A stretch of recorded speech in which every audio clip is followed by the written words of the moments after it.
हजरत लाल शाहबाज कलंदर रहमतुल्लाह अलैह एक बार सिंध में लंबे सफर पर रवाना हुए। आप पैदल चलते जा रहे थे और रास्ता सीवन की तरफ था। गर्मी का मौसम था, सूरज ढलने लगा और शाम करीब आ गई। थकान महसूस हुई तो आप एक गांव के पास पहुंचे। वहां एक बड़े पेड़ की छांव तले बैठ गए ताकि कुछ देर आराम कर लें। आपके हाथ में तस्बीह थी, दिल और जुबान दोनों अल्लाह के जिक्र में मग्न थे। फिजा में एक अजीब सा सुकून छा गया था। उसी दौरान संयोग से एक अंग्रेज वहां से गुजर रहा था। वो घोड़े पर सवार था। जैसे ही उसकी नजर हजरत पर पड़ी जो पेड़ के नीचे बैठे थे, उसे जिज्ञासा हुई। वो फौरन अपने घोड़े समेत आपके पास आया, नीचे उतरा और सवाल किया, तुम कौन हो, कहां से आए हो और ये तुम्हारे हाथ में क्या है? हजरत लाल शाहबाज कलंदर रहमतुल्लाह अलैह ने बड़े इत्मीनान और नरमी से जवाब दिया, मैं सिंध का एक फकीर हूँ, सफर पर जा रहा हूँ सीवन की तरफ। जहाँ तक सवाल है, ये जो मेरे हाथ में है ये तस्बीह है। इसके बारे में तुम्हें बाद में बताऊंगा। पहले तुम ये बताओ कि ये तुम्हारे पहलू से लटकती हुई चीज क्या है? अंग्रेज ने तुरंत अपनी कमर से पिस्तौल निकाली,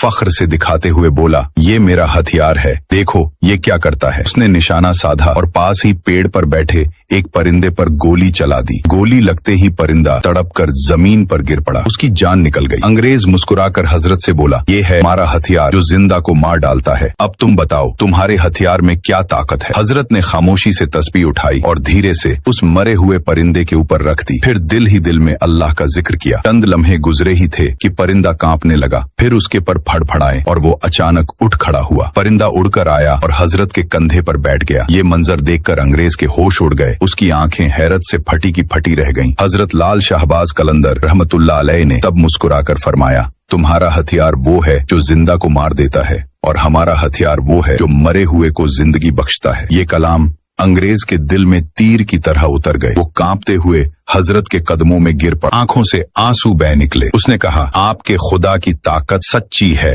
आपका दीन सच्चा है। वहीं उसी जगह उसने कलमा पढ़ा और इस्लाम कबूल कर लिया।